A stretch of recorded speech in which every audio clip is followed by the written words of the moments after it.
Hello, and welcome to the third lecture in our series dealing with the making of the Chinese Buddhist canon.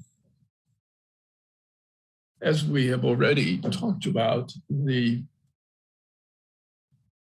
canon was a translation of texts being brought from India and Central Asia into China.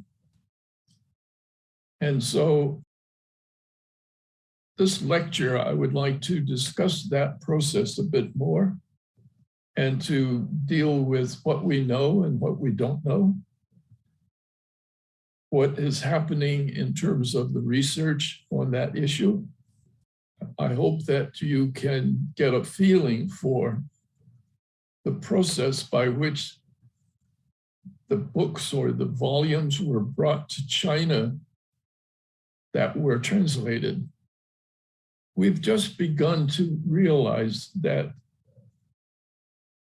the Buddhist material that was being taken out of India into Central Asia was being translated into Gandhari. Gandhara, as you see here with the red outline on the map, covering parts of present-day Pakistan and Afghanistan. This Gandhari area, that is a language area, was a place where the Buddhist texts were being translated into the language of that region. And so the big question which has arisen for those of us who study the spread of the text from India to China is how much of the text coming into China in the early days was not from India and not necessarily Sanskrit, but may well have been this Gandhari renditions of the text written in Kharoshthi, as we'll talk about later, Kharoshthi script. What difference does it make? It tells us something about the way in which the literary tradition was being spread. Gandhari is a language that has much in terms of its structures and its syntax and its grammars. It is for all purposes a Middle Indic, we call it, Middle Indo-Aryan language, which is closely related to Sanskrit in terms of its history.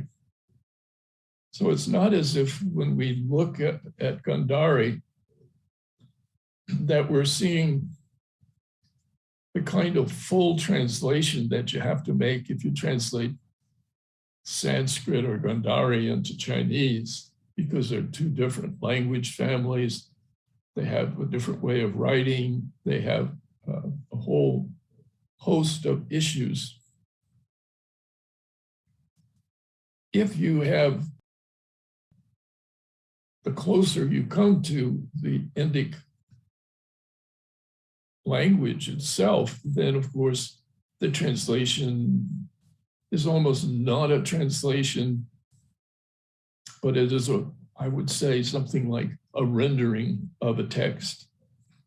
Gandhari, as I've said, had literacy long before India. At least the region of the Gandhari had literacy that came from the Achaemenids. Now, the Achaemenid Empire is a very ancient empire, as we know. It had existed and is often called Persian Empire, but it was made up of a host of tribal groups, wars, courts, kings. The Achaemenids were literate, and it was in the Achaemenid Empire region and period that a script called Kharoshthi was invented. As I said, it's an area that had, because of its ties all the way back to the Mediterranean, as you can see from the maps, they had absorbed the alphabetic tradition for writing texts. They developed their own script, their own particular way of writing. And it was that ancient history for the script, which meant that when Gandhari started to be translated, or when they tried to render the text from Sanskrit or some other form of Middle Indic vernaculars in India itself, they used that script, and that script was then an important bridge as the texts were moved from India to China. This is what Kharoshthi script looks like. As you can see, probably, there are discernible elements that we note that carried over into all the Indic scripts. But it also has its own peculiarities. This may be what most early Chinese saw when missionaries began to arrive from the Parthians and the Kushans and others. When they began to arrive with manuscripts at Chang'an in the Han Dynasty, this may well be what most of them brought with them. That is, manuscripts in Kharoshthi script. When you look at this, you can also understand what I mentioned to you, that the Chinese were really shocked to find that these barbarians had reading and writing. But they also looked at these and said, how in the world can anybody read this? It looks like chicken scratching. And one can understand why they would feel that way just looking at it. But this is actually a very well-written manuscript. It's easy to decipher. So the Kharoshthi script and the Gandhari language need to be put into our equation as we figure out how Buddhist ideas in writing were being transferred from India to China.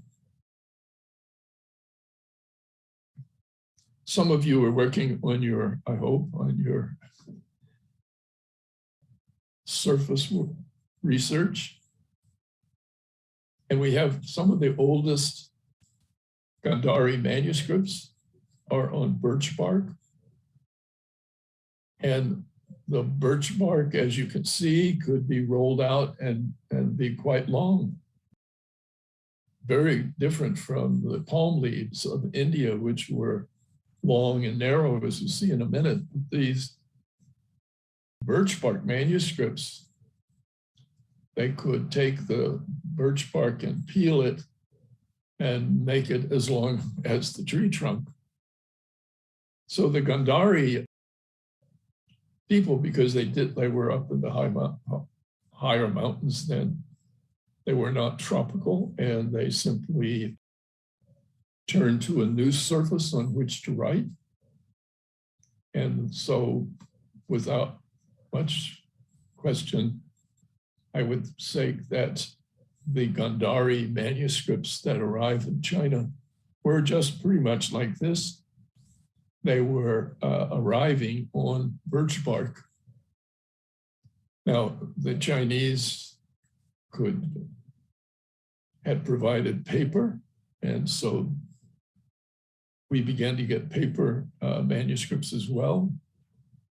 People also wrote on wood. They made wooden planks almost and used the wooden plank as a surface on which to write. This is the more traditional Indian type manuscript. It's done on the long palm leaf. And so people began to think that the formation of a Buddhist text was like this, long and narrow.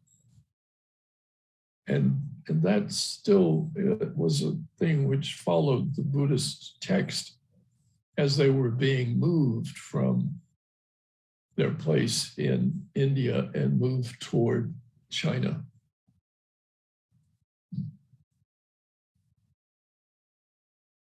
In recent years, we've begun to know a great deal more about the Koroshi manuscripts, as well as those written in other scripts of India, Brahmi and upright Gupta. This is a picture of, as you recognize, of Bamiyan before the Taliban blew it up and destroyed the image. But for us, the interesting thing are the caves. Around Bamiyan were, as you can see here, the rock face was not only did they carve this huge Buddha image, but they were carving out caves. And still throughout the 20th century even, and probably still, people exploring in these caves come across manuscripts. There was one report of a cave that collapsed during an earthquake, and the locals reported that people hauled away many of the manuscripts that were found that became uncovered when the cave collapsed during the earthquake. And this leads us to our other situation that we have, which is who owns the manuscripts that you find in these archaeological digs? People worry, of course, saying, well, if the Taliban would blow up an image, would they really have any interest whatever in really taking care of fragile manuscripts? Many of the manuscripts which we're now using, we're not quite sure where they came from. And that's because the laws and the rules about returning anything which you have taken out of another country without proper procedures, even if you paid good money to somebody, you may be asked to return it for free. So the art market, and there is an art market for these manuscripts that carried the Buddhist canon material from India to China as a collector's item. And there's a lot of money to be had from it. So when the people discover a manuscript in the caves like this, they simply take them and get them into the art market. And there is no indication of where they came from, so that they can never be traced back to their origin and therefore return to the country of their origin. We know that Bamiyan, the great image, was destroyed. As you can see, they had a hard time doing it because they thought, I think, that it was kind of like a plaster image because it had plaster on the outside of it. But actually, it was carved from the living rock. So when they started to tear it down, they had to dynamite and they had to bring up tanks with guns and blow it up as much as they could. But as you see, somehow the image of the Buddha is still there. You can also see the caves. Part of the role of the caves was that, as you can see at the top, you wanted to go and work your way up through the caves so that you could stand up at the top and look down on the image and see the face and perhaps do the rituals directly relating it to a closer view of the image itself. So we have the situation where we have many manuscripts beginning to appear, and a lot of them seem to come from these caves at Ramyan. We also have the Kushan Empire. The Kushan Empire, as you can see, took over the region that Gandhari had, and they had control all the way back to Kucha and Turfan, as you can see up in the upper corner of the map. The Kushans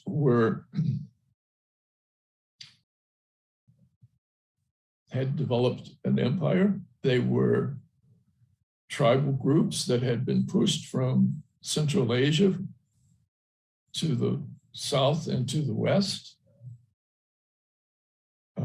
In a strange way, they were losers. They had been displaced. They had to migrate, but it turned out to be a very successful migration. They became a great empire in their defeat. So it's all right sometimes to have a defeat because you can build your empire as they did. The Kushans also made use of Kharoshthi, but they were beginning to move toward the other Indian scripts that were being put and made into manuscripts that were also, during the Kushan period, beginning to flow from India toward China. So I'm just pointing out to you that Central Asia became a way for the merchants, the missionary monks, but it was also a way in which the material of textual work was being introduced to people, the local people. They localized it, and it was being passed along in this dissemination of a cultural technology of writing, manuscripts, copying, preservation, empires that depended upon the Buddhists to give them some cohesion. And those texts were also being part of this great transfer. Another group helped with the transfer of the Indian texts. They came later.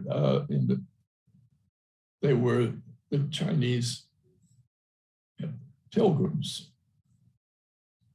Once the Buddhist tradition had been established in China itself, the Chinese monks began to have some feeling for the canon, in the sense of they always were looking, whenever somebody came from India, the first big question is, do you have any manuscripts?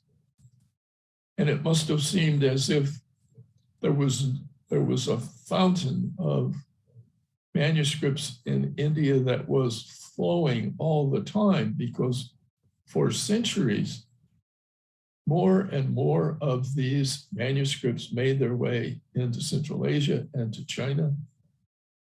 And it seemed as if it would never end. So that the pilgrims became very important. I really like the story of Faxian.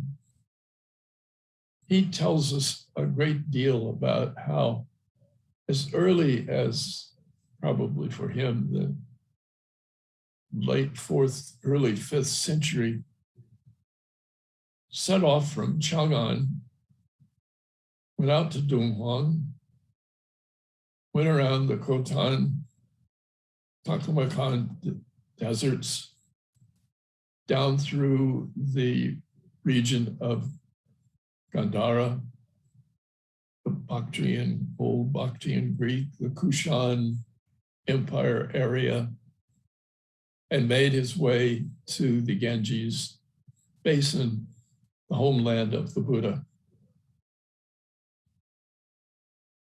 Faxian tells us how hard it was for him to make that trip.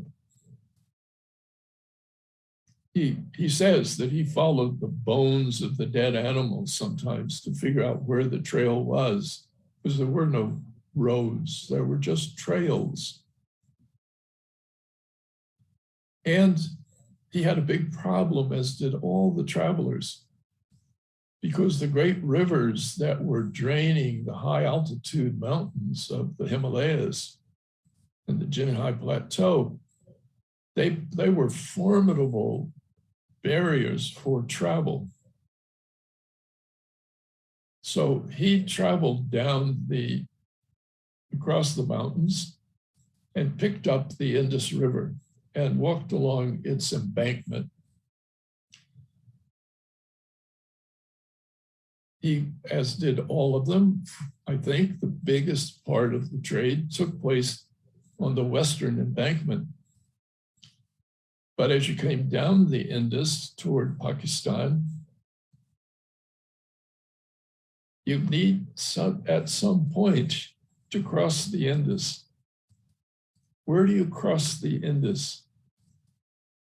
A lot of people wait until they get out of the mountains and they're down where there are ferry boats or even rowboats, because it changes so dramatically when you get into the flatlands as opposed to what the river is like in the mountains.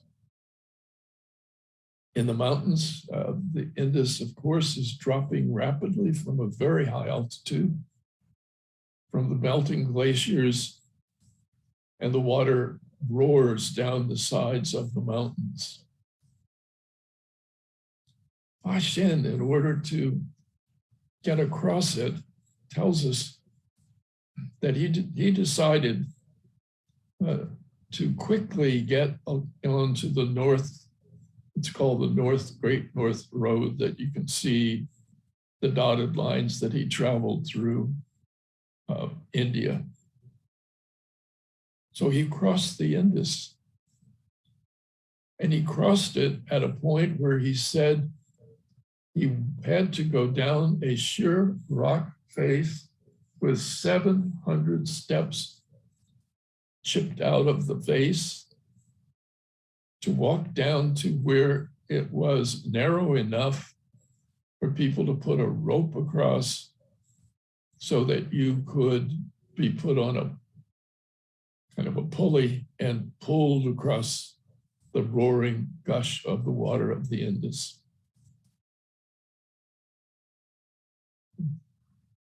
It must have been horrifying. But it also tells us that those sorts of trails that people like these pilgrims were taking were extremely difficult for trade, and animals couldn't do it. They couldn't walk down those 700 steps. I Ching had a mission. He was looking for Buddhist texts. Faxian. Faxian was looking for Buddhist texts. He was looking for particularly the Vinaya, the code of conduct. As he worked his way through India, he collected Vinaya text, and then he became a sailor. And I mentioned this because, as those of you know, I am really enamored with the maritime period of Buddhist spread. The passage of text from India to China now moves to the sea, primarily. Not altogether, but primarily. So Faxian, near what's now Calcutta, at the Ganges Delta, gets on a ship and goes to Sri Lanka. But it's a hard trip. He's got all these manuscripts, but on the way, they run into a cyclone, a typhoon, a hurricane. And he's so afraid that they're going to throw his text overboard to lighten the load on these little ships that were under such stress from these horrendous winds. But he manages to make it. From Sri Lanka, he decides to return to China. And I often think he thought, I'm never going to cross the Indus again. I'm never going to take those 700 steps. Instead, he says, I'm going to go by sea. It was hard. He went to Palembang, which is just to the south and to the west of what's now Singapore. And in Palembang, he set about translating his Indic texts that he had collected in India and in Sri Lanka, translating them into Chinese. And so for the first time, someone was carrying with them Chinese translations from abroad when he landed finally back in China itself. So the Indic manuscripts that Faxian was looking for were in some senses brought to China as Chinese texts rather than Indian texts, although they had been translated from the Indic text in Palembang. Another person came by sea. We don't hear so much about him, Buddhabhadra.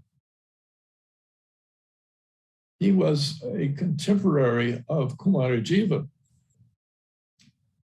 And he came to China, and whereas most people landed in the Guangdong province down south where Hong Kong is, he didn't land until he came all the way up north till you see Donghai County near the Shantung Peninsula.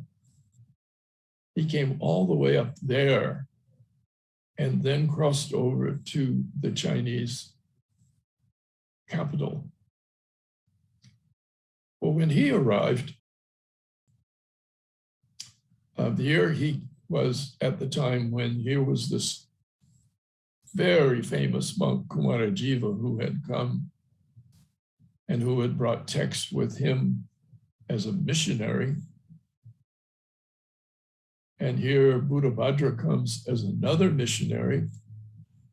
So I'm here indicating that of course, missionaries brought text. Chinese pilgrims went looking for them. But then trouble began to erupt in the capital between Buddhabhadra and Kumarajiva. Because Buddhabhadra said, I have been trained in a meditation tradition, And it has been passed down to me from master to master. And he, in fact, it was insinuated that Kumarajiva had no meditation master, that he, Buddhabhadra, was the one to come to really learn how to practice Buddhist meditation. And he brought with him texts which were not like, they were probably forms of Sarvastivada literature, as well as non-Mahayana texts. And the two great giants were here in the capital, with people beginning to wonder, which one should I follow? Which text should I go for? The emperor tried to solve it. He said, Kumarajiva has been here. He's done wonderful things for us. We know who he is. Who is this person who has just arrived from sea? So he said, the emperor said to Buddhabhadra, you got to leave the capital. We can't have you and your texts here. And for 10 years at least, Buddhabhadra was in exile.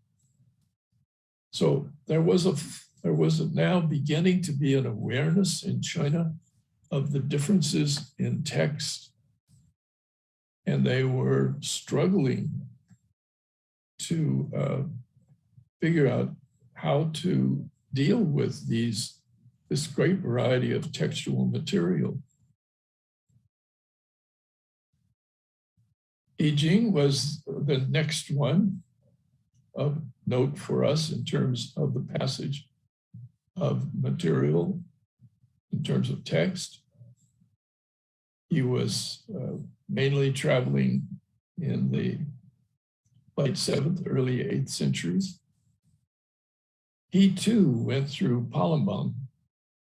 Palembang was the place through which many of the Buddhist texts from India were being transferred through there.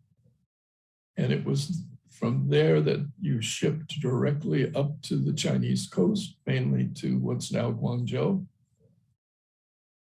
So I Ching traveled both ways by sea. He was a sailor from the very beginning.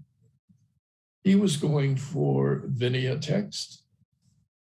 And when he came back and brought his texts, as he did to Palembang,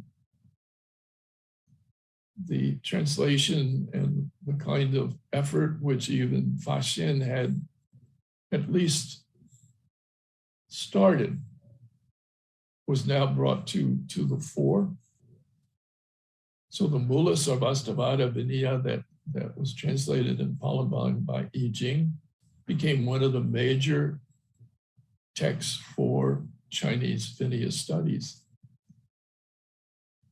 But during the travel of both Faxian and these other pilgrims, they came in contact with Buddhist nuns, particularly in Sri Lanka. And the question was, there was no official ordination of Chinese women. To have an official ordination, you need 20 people. You need, in those days, they wanted 10 ordained monks, and they wanted 10 ordained nuns to be present in the ritual of the transfer and ordination of women. Well, there weren't 10 nuns in China. And it was quite a while before the 10 could be brought from Sri Lanka to Guangzhou. And the text, the Vinaya text for bhikshunis, that is for the nuns, could be brought before people for them to begin to translate. So we're seeing that there was the transfer of these Vinaya texts. The Vinaya texts carried with them messages about how Buddhists should act. They indicated that women could be ordained.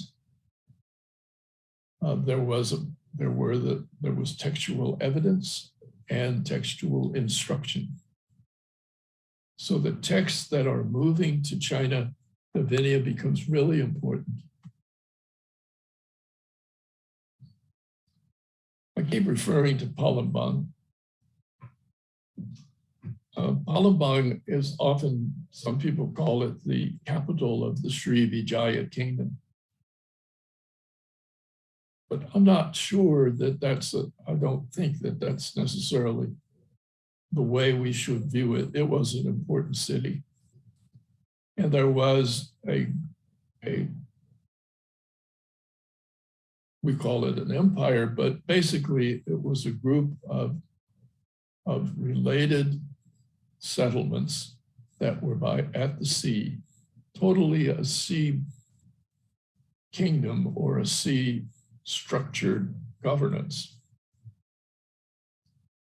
Palembang was very important for this, but it was not really the capital or the only governance area for the Srivijayas. But it is at Palembang, as I've said, that the Chinese came in contact with the Sanskrit and the Indic text traditions that were being brought. And it was here that there was a study of these texts. And it was a study center, a major one. And as I mentioned, it was also a translation place. Well, the greatest of all pilgrims in terms of Chinese lore is Xuanzang.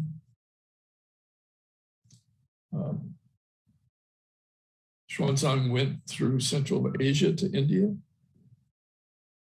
He traveled, as you can see by this map, he traveled all over large parts of India. I would suspect that Xuanzang knew India better than most Indians. I don't know how many Indians had ever traveled around the country as much as he did. When he went back, we were told he took horses and loaded them down with manuscripts. And he went back by land rather than sea. Why he did that, people have wondered. Was he afraid of sailing? One text says, no, he had been helped as he walked through Central Asia. People helped him. And he promised them that he would come back and tell them what he had found in India. So he held to his word and returned by the same route as he came. His transfer of Indic texts to China was very crucial. There were large numbers of texts that he brought. In particular, the 600 rolls of Prajnaparamita, perfection of wisdom text. Not only that, but his Sanskrit had become so good that he was able to come back to China and really translate. His translation method was quite, in some ways, strict to the Sanskrit, and as such makes it very hard to read some of it in Chinese. But he was a great promulgator and a great textual transfer person, and we owe him a lot. So I always like it that he's shown with a backpack, but he didn't carry all the texts. We know that when he got back to China, he had a caravan of horses that were carrying the texts that he had collected. There were so many.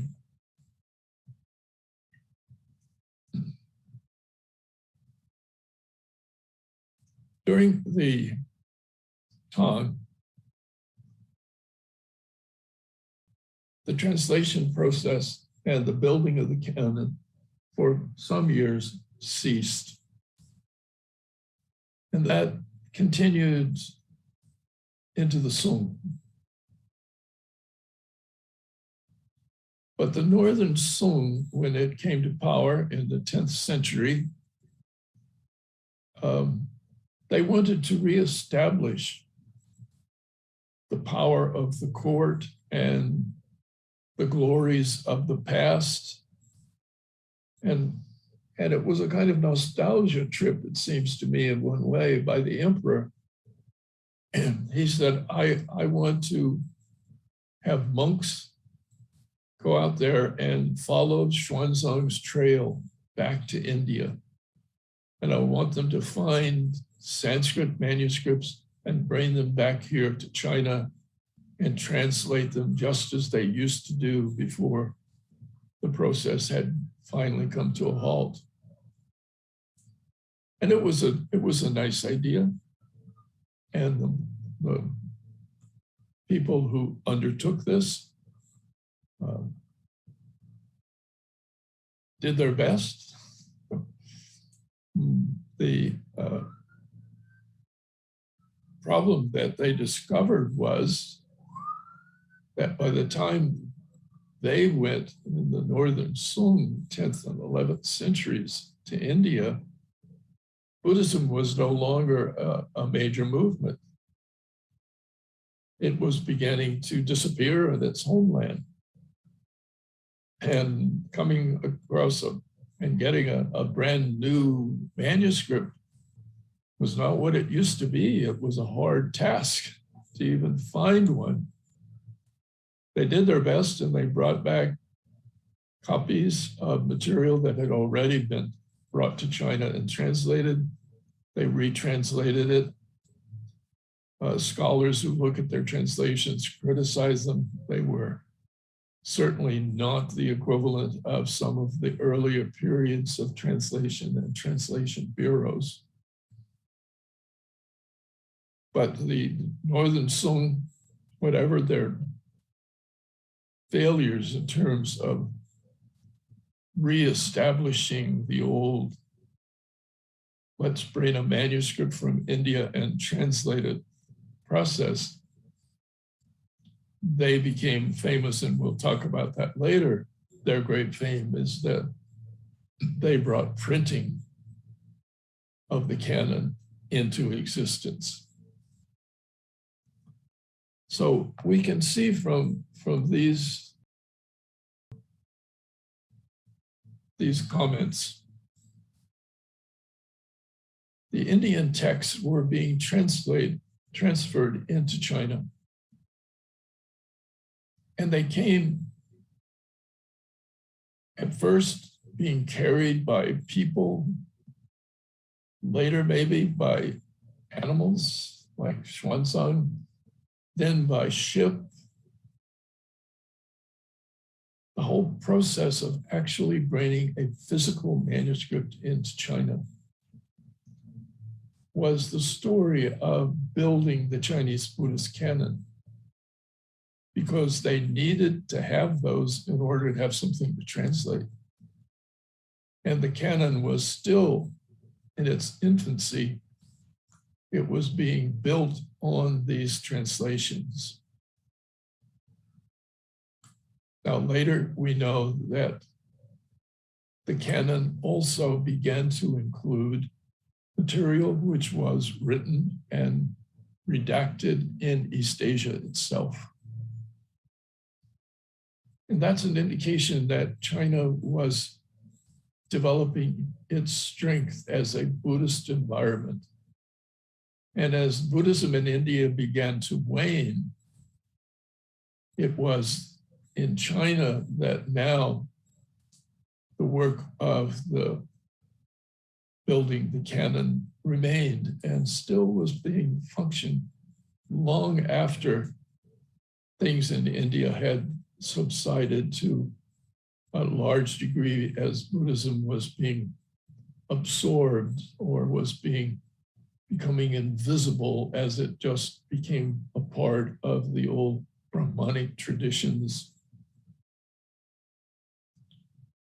Later, I want to talk to you about the fact that